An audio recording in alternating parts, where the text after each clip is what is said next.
Good evening, ma'am. Good evening बेटा, क्या हाल है? I'm good, man. How are you? I am fine. Okay, ये शकील बोल रहा था. Yes, ma'am. कैसे हो शकील? मैम बिल्कुल ठीक, आप बताएं मैम कैसे गुजर रहा आपका क्वारंटाइन दोबारा से? Yes ma'am. घर में पढ़ाई करने की रूटीन बन गई? आप कह रहे थे ना शुरू में आपको थोड़ा प्रॉब्लम हो रहा था. मैम बस वो चलती रहती है घर में. अच्छा. Ma'am but it's much better than before. I won't say that I'm doing good, but I'm quite satisfied चलो, by आपकी it for now at least. Health ठीक है आपकी? Yes ma'am. हेल्थ ठीक है? Yes ma'am, alhamdulillah. इसका ख्याल रखना है आपने, ठीक है? Yes ma'am. मैम घर से बाहर ही नहीं निकलते, होना क्या है? घर में ही रहते हैं सारा दिन बेड पे. प्रॉपर खाओ, प्रॉपर सो, और फिर प्रॉपर आप जाहिर पढ़ भी सकते हो ना. सही यस है. Ma'am. Hello Durgana. Hello, ma'am. How are you? How are you? I'm fine. Thank क्या हो रहा you. है? कहाँ पे हो आप? मैम मैं हॉस्टल में हूँ, हम लोग बस घर के लिए निकलने लगे हैं. अच्छा अच्छा, good. Hello Rameen. Hello, ma'am. How are you? I am fine, how are you? I'm good. आप कहाँ पे, हॉस्टल में? नहीं मैम, मैं घर हूँ. आप घर आ गए हो, ठीक है. Hello Asad. Hello, ma'am. How are you? I am fine, how are you Asad? I am also fine. Where are you? I'm in my home right now, in my hometown with my parents. Where is your hometown? It's DG Khan. DG Khan. Yeah, it's in South Punjab. Okay, that's great. Hello Tahreem.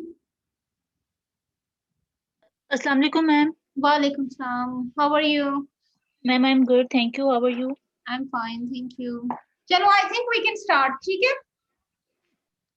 सो सब लोग Yes, present ma'am. है accept एमन, right? Yes, ma'am. So let's start.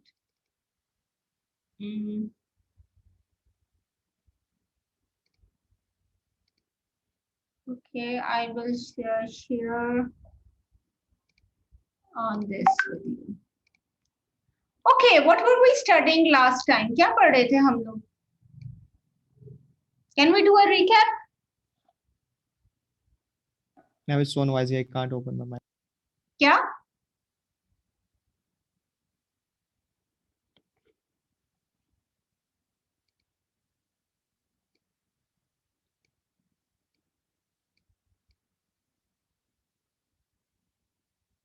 Hello. Yes ma'am, we were studying the alpha decay. Actually it was so noisy, so I didn't say अच्छा अच्छा anything. अच्छा, ठीक है ठीक है. Okay, so कोई और बता दे. कौन बताएगा? Yes, ma'am. अल्फा डीके पढ़ रहे थे और कंजर्वेशन ऑफ एनर्जी से हमने वो मोमेंटम ड्राइव किया था. अच्छा. और कौन बोल रहा है? मैम रामीन. रामीन. अच्छा. So अल्फा क्या होता है? Ma'am alpha particle. Alpha particle It क्या is a होता है? helium nuclei. Helium. Yes, helium nuclei है ना? Yes, ma'am. Okay. अच्छा, so रेडियोएक्टिव कौन कौन से होते हैं radiations? Ma'am, Alpha, primarily beta, तीन gamma. types की होती हैं, जिसके अंदर अल्फा, बीटा और गामा होती हैं. तो अल्फा तो हमने कहा हीलियम न्यूक्लियाई होती हैं, और मैम बीटा बीटा में मैम दो इलेक्ट्रॉन्स तरह होते की हैं होती हैं, जो एक मिनट या बारीक जो बोलो. यूजुअली है. हाँ बोलो. मैम बीटा जो है दो तरह की होती हैं. यूजुअली जो हम लोग को मिलता है बीटा नेगेटिव डिके, उसके अंदर इलेक्ट्रॉन्स होते हैं, और बीटा पॉजिटिव डिके के अंदर पॉजिट्रॉन होते हैं. चलो ठीक है. एंड गामा डिके जो होता है उसके अंदर हाई एनर्जी इलेक्ट्रोमैग्नेटिक रेडिएशंस होती हैं. Very good. Okay, so do you know something about the properties of these radiations? Yes ma'am. Can you tell me a little bit? Yes, ma'am, sure. So alpha particles have the greatest ionization ability among all of the radioactive particles, but they have the lowest penetration power. Reason being, they are extremely massive and they have a huge amount of charge associated to them. So whenever they are released from their parent nuclei, they capture electrons from nearby atoms and turn out to be neutral helium nuclei, and their penetration can even be stopped by using a simple paper. If we were to talk about a beta particle, its penetration power is a little high. It can travel a few millimeters in your skin, and they are negatively charged. Their overall charge is minus E. If it is an electron, if it is a positron, then it is plus E. And the gamma particles are actually the most penetrating particles. Reason being, they are massless and they have no charge associated with them. And because of that, they can penetrate deep into anything without having their trajectories mended or bended by charges surrounding them. Okay, good, great. Okay, great. So we talked about alpha decay last time. Today we're going to talk about beta decay. Okay. So this is one of the earliest radioactive decay phenomena that was observed. And we can start with the concept of negative electrons, right, from the nucleus.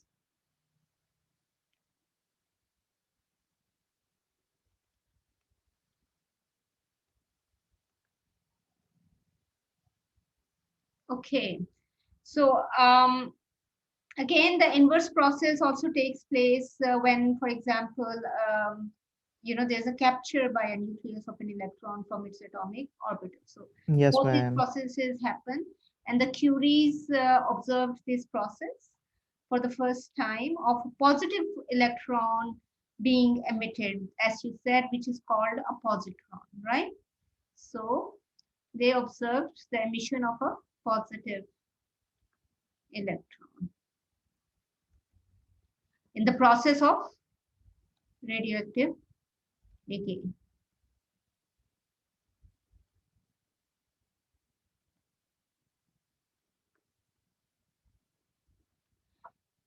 So therefore, both the emission of negative electrons and positive electrons, that is electrons or positrons, is known as beta decay.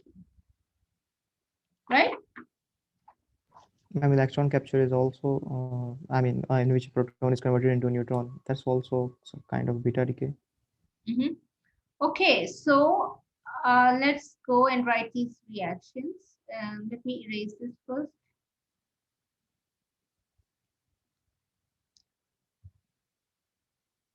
And so we can say one of them is a neutron converting into, these are beta, beta And proton plus electron. decay processes. Okay. Okay. So a neutron is converting to a proton plus a electron, and this is called negative beta decay. Yes, ma'am.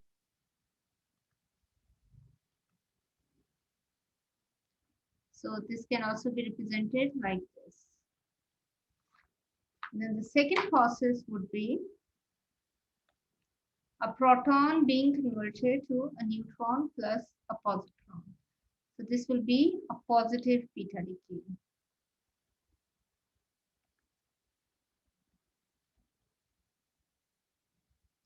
And this can be written as this.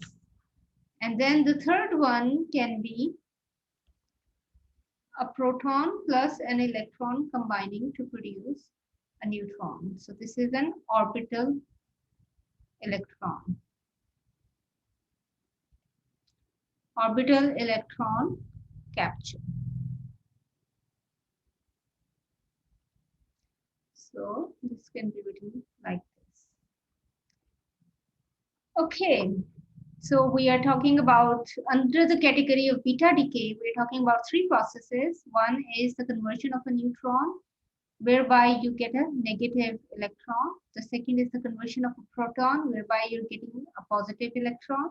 And the third is the capture of an electron, which produces a neutron. And these processes are called beta negative decay, beta positive decay, and orbital electron capture. Right? Excuse me, ma'am. जी बेटा. Ma'am ये beta negative DK में anti neutrino नहीं निकलेगा साथ? वो अभी हम उसमें बात करते हैं. Okay, step by step. ठीक है. Okay, so similarly, negative beta particles have the same electric charge and the charge to mass ratio as ordinary electrons. ठीक है ना? So यहाँ पे ये पता चला था हमें कि they have a similar electric charge and a similar charge to mass ratio as ordinary electrons. That's why इनका नाम हमने positrons रखा. ठीक है? And electrons are not nuclear constituents. हमें ये बात पता है ना कि electron is not a nucleon. ये बात हमें पता है. ठीक है? So Yes.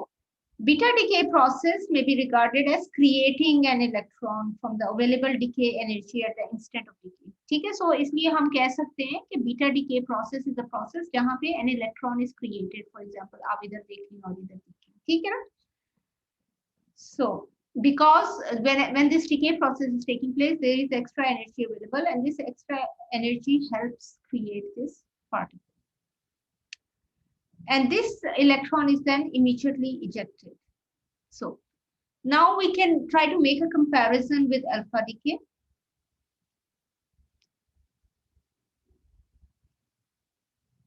Okay. Okay, ma'am.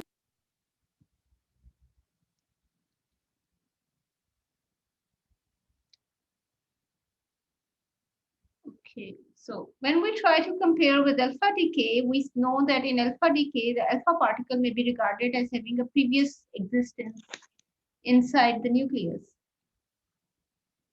And therefore, the processes number 2 and 3 that we just wrote, which was for the positive beta decay, occur only for protons bound in the nucleus. They are energetically forbidden for free protons or for protons in hydrogen atoms. ठीक है? So ये details जो है ना ये आपको crane में मिल जाएंगी page number 272. So crane page number 270. Okay. So वहाँ पे you can see these details, and of course whenever such a process takes place, there is an energy decay, energy release. So energy is released in a beta decay process.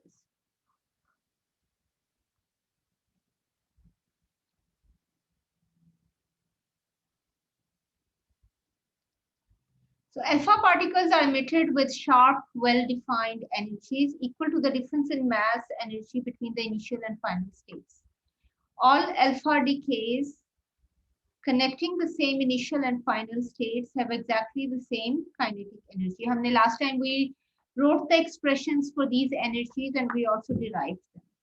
Now the continuous. Yes, ma'am. Yes. So for continuous electron distribution from beta decay, you can look at figure 9.1 on page 273, right?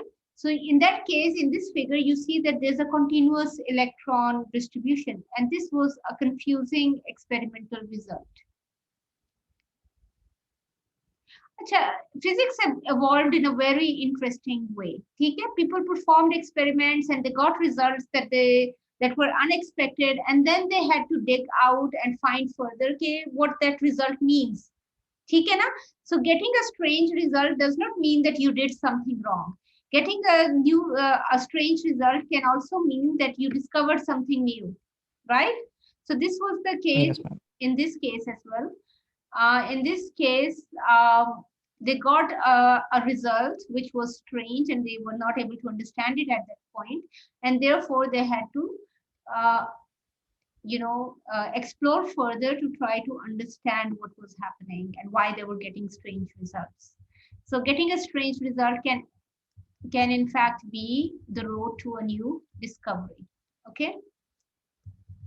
So I can try to share this figure with you, and you can also see it when you study yourself.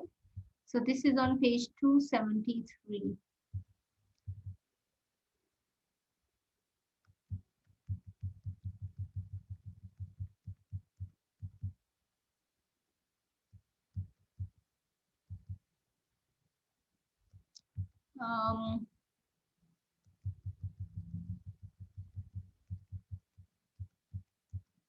Okay, so here you have it. So in this case, for example, if I share this with you, this is the figure. So they got a continuous electron distribution in beta decay, whereas in the case of alpha decay, they found definite energy levels. So they had to try to understand what was happening here and what this meant, right? So for this purpose, then they had to explore the concept of beta decay and understand it. So beta particles have a continuous distribution of energies from 0 up to an upper level, which is known as the endpoint energy. So the endpoint energy is equal to the energy difference between the initial and the final states. So if beta decay were like alpha decay, a two-body process, alpha decay was easy to explain. We could explain it like a two-body collision process, right? But if we, Yes, ma'am. but in the case of beta decay, we have an unexpected result, and if we treat it like a two-body process, we would expect all of the beta particles to have a unique energy. But all of the emitted particles have a smaller energy than expected. So you can read the further explanation for this on page number 273. Okay. So to account for this energy, then Pauli later on proposed that there was emitted in the decay process a second particle. So in order to understand what was happening, they had to find an explanation, and then Pauli proposed that there was another particle which is called a neutrino. ठीक है?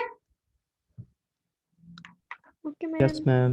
So Okay, ma'am. you see, you were talking about the neutrino. Now we are coming to the neutrino, right? So the neutrino carries this missing energy, the energy that they could not explain where it had gone. The neutrino carries this energy. This was the explanation that they found.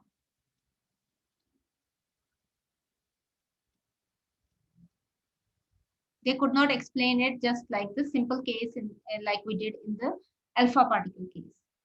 So in the case of conservation of electric charge, if we apply the principle of conservation of electric charge, then the neutrino should be electrically neutral.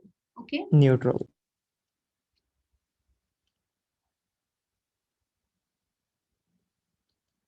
And according to the conservation of angular momentum, like we studied before, the conditions that we have, neutrino, like the electron, has a spin of half. Neutrino, like the electron,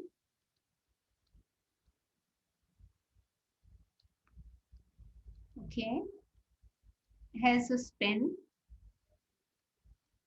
of half. So these were very important breakthrough discoveries that were done in the process of studying beta decay, right? So again, getting a strange result, in fact, can be very interesting. ठीक है? Okay, so Yes, ma'am.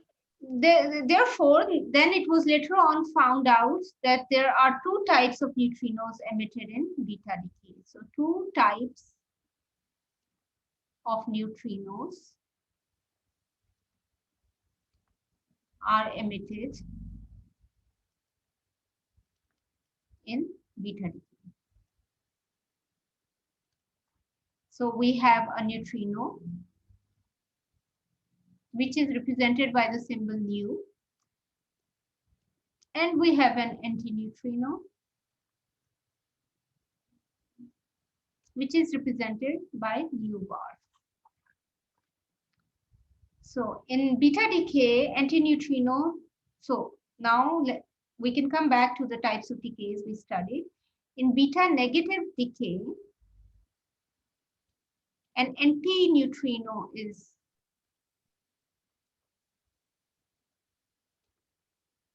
nu bar is emitted.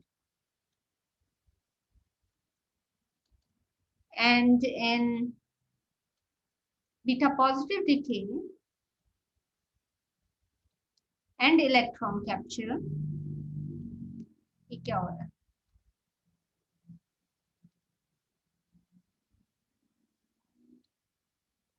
In both of them, a neutrino nu is emitted. ठीक है? Yes, ma'am. Okay, now we can write the reactions again. After the discovery of the neutrinos, then they understood what was happening, and therefore they were able to write the reactions based on the new discoveries that they had made. So for that purpose, we can rewrite these reactions. Okay, so we can write that a neutron is converted into a proton plus an electron plus a antineutrino, and this is a beta negative. Beta negative. And similarly, a proton gives a neutron plus a positron plus a neutrino. So this is positive Beta positive. decay. And the electron capture that we talked about, this will give you a neutron plus a neutrino. So this is orbital electron capture, which is Hanji. Ma'am, if we use the crossing symmetries, we can also come up with a kind of an inverse beta decay, right now? Okay, In we which a proton captures an anti-neutrino and releases a we are neutron. not and yet a going into positive. that. Okay, Asad? Okay, So, ma'am. yeah, okay, so these are the three reactions we just discussed. And now we can talk about the energetics of beta decay, right? We were trying to understand the energy in these processes, and this can also be called the energetics of beta decay. Okay. So in order to understand the decay for the energetics, the decay of a free neutron, which occurs with a half-life of about 10 minutes. A free neutron, like here, which then gives you a proton plus an electron plus an antineutrino, has a half-life of about 10 minutes. So a free neutron has a half-life of about 10 minutes. So a free neutron cannot exist for long. So the Q value, now we have already studied the concept of Q value, and we can apply that concept to explain this. Just a moment. Okay.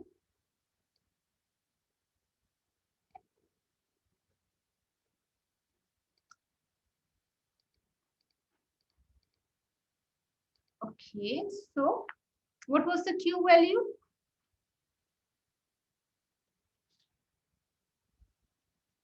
The Q value was defined as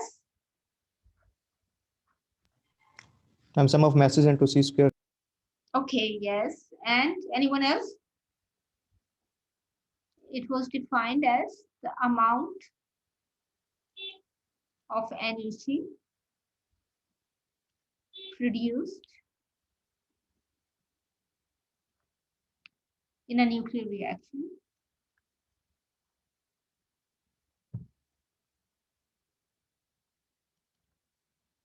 and this is often in the range of MeV. So it's a huge amount of energy, in fact, mega electron volts. And this is also called nuclear energy change, right? So, Yes, ma'am. okay, now let's come back to understand the energy happening in these reactions. And therefore, we'll apply these concepts to the case of a free electron, which then decays to give you a proton plus an electron plus a antineutrino. And we've talked about Q value. So Q value in this case will be the difference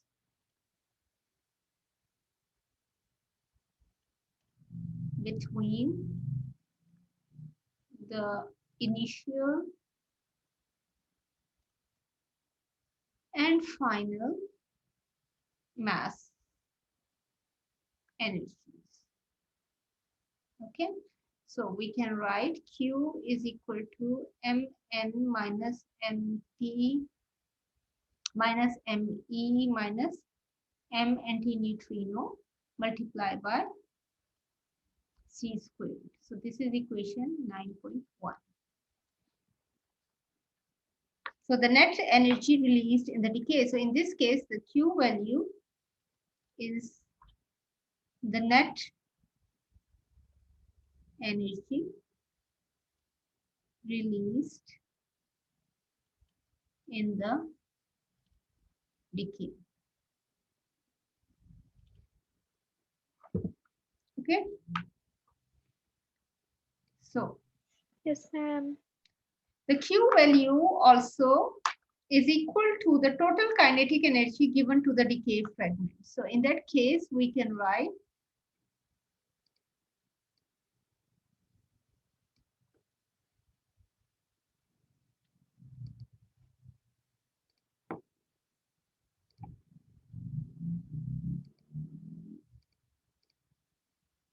okay. So the Q value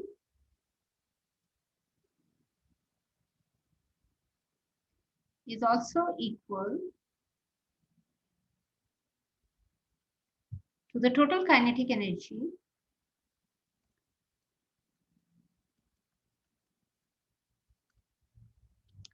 given to the decay fragments.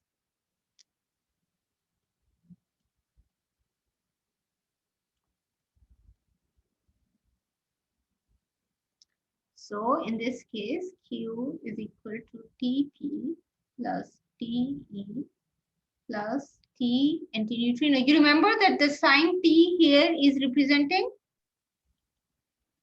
Kinetic energy. energy. kinetic. Kinetic energy. Very good. Because normally in books we are not using T, but in this case we are, right?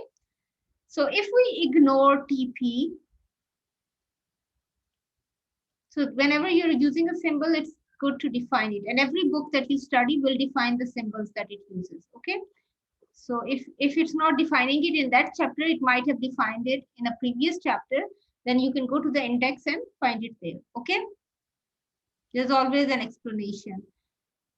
So the proton recoil kinetic energy, because it is very small. So we are going to neglect this. It is of the order of about 0.3 keV. Okay, so this is a very small amount of energy and we can ignore this.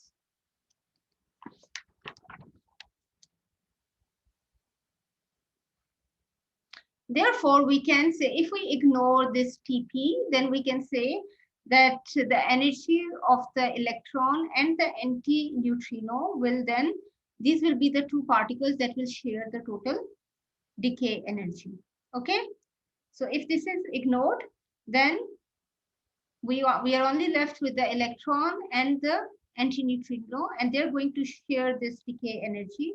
And this then explains the continuous electron spectrum that you see in the figure that I just shared with you. So therefore, the maximum energy electrons correspond to minimum energy antineutrinos. Now it's easy to explain this. And when antineutrinos have very small energies, then Q approximately becomes equal to TE maximum. So you can again go to the book and you can see this explanation there. So we can say that since we are ignoring TP,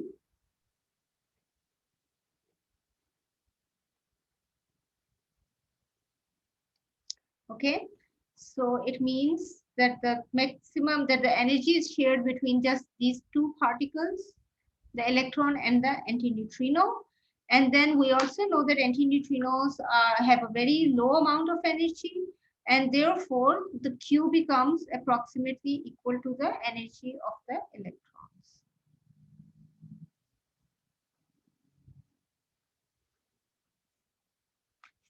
So we can also make an assumption that the masses of the neutrino, that the masses, the rest masses, okay, As you know, like always, when this meeting ends, you're going to click the same link again. Is that okay? Yes, ma'am. Yes, ma'am. Okay, so the rest mass. Yes, ma'am. Okay, the rest masses of the neutrino and antineutrino will be taken as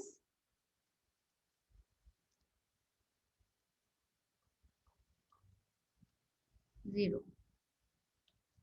So as a neutrino is massless, it moves with the speed of light. So if a particle is massless, therefore it will move with the speed of. Ma'am, we are just assuming it. I mean, in reality, it is not massless. Actually, we have not been able to find a considerable mass. That's why. ठीक है? Okay, ma'am. हाँ. So its mass is negligible, but it does have that mass, right? You know, like in physics, when we dig deeper, we cannot find something, we cannot say absolutely, right?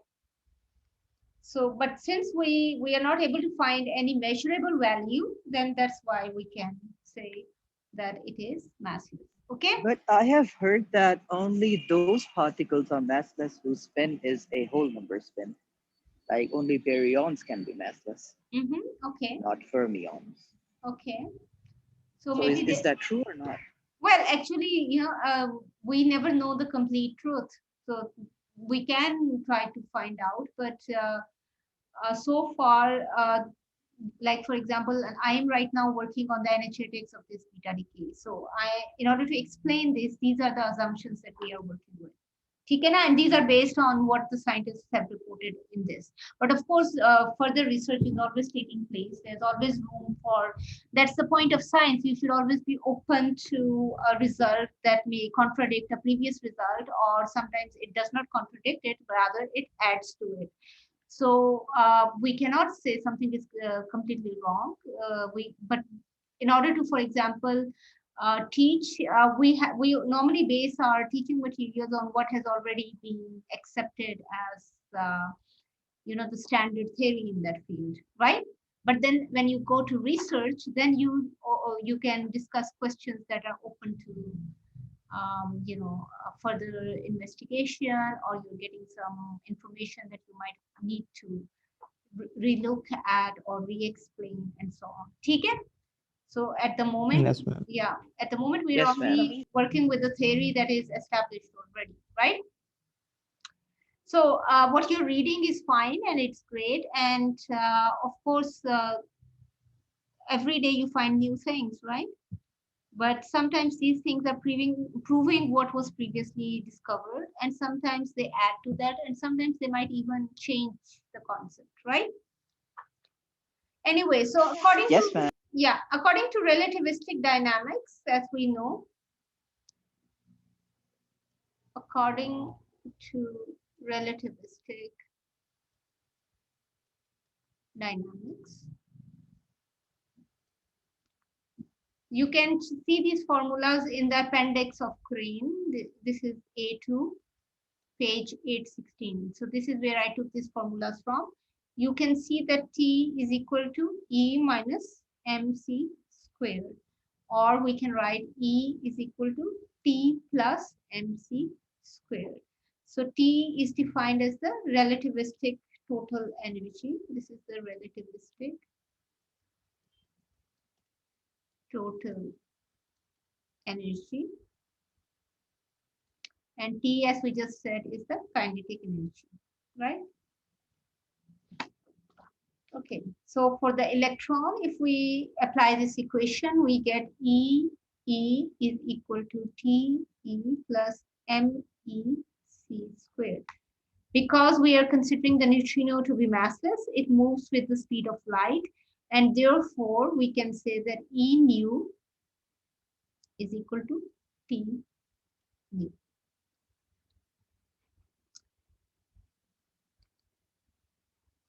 So decay energies are typically of the order of MeV, as we just said, mega electron volts. Thus, the non-relativistic approximation, T is much less than mc squared, is certainly not valid for the decay electrons, and we must use relativistic kinematics. Okay, so I can also write this so that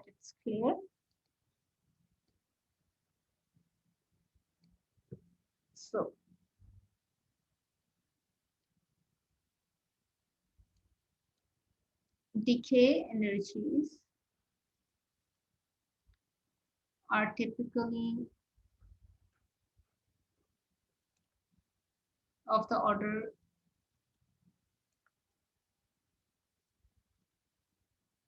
MeV. Therefore,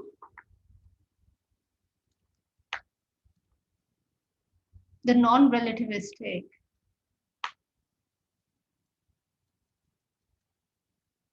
approximation,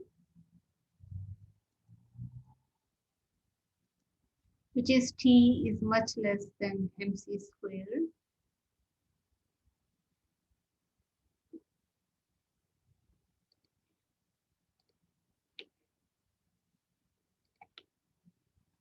is certainly not valid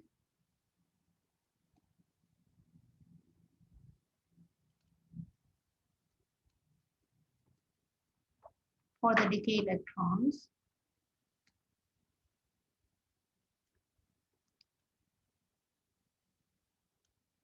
And we must use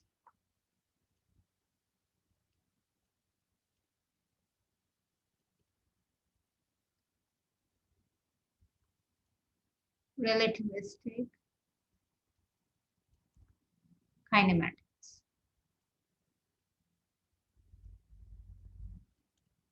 Okay, so the nuclear recoil is of a very low energy and can be treated non-relativistically, right? So let us consider a typical negative beta decay process in a nucleus. So for this purpose,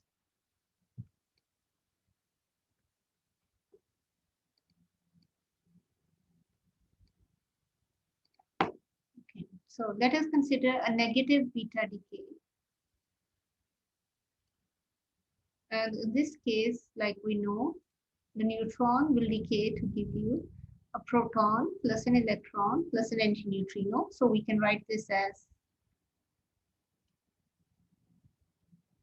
a nucleus, which is then becoming another nucleus, X prime, whereby the proton number increases by 1, the neutron number decreases by 1, and A remains the same.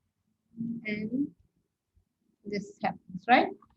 We know that from the symbols that we are using, we know that X represents initial nucleus. Okay, अच्छा थोड़ा सा फर्क है. You remember कि when we initially studied nuclear reactions, we studied them from Kaplan. Okay, so in Kaplan, the initial nucleus was X, and the final nucleus was capital Y. Whereas in Crane, the initial nucleus is capital X, and the final nucleus is represented by capital X prime. So again, please pay attention to the symbols. Okay. दोनों books में थोड़ा सा फर्क है, ठीक है? Okay, ma'am. Yes, ma'am. Okay, great. So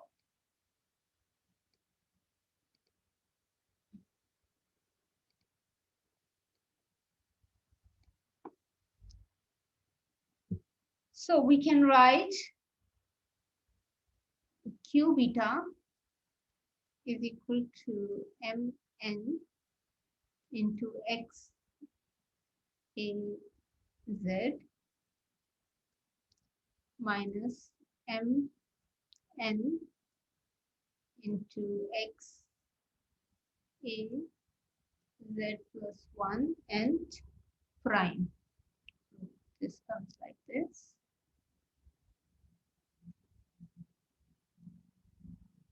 And इसको थोड़ा सा ऊपर कर सकते हैं. Yes, we can do this, and we can bring this. Okay. Minus ME, and this can then be written as multiplied by C squared. So this is equation 9.3. So Mn is the nuclear masses.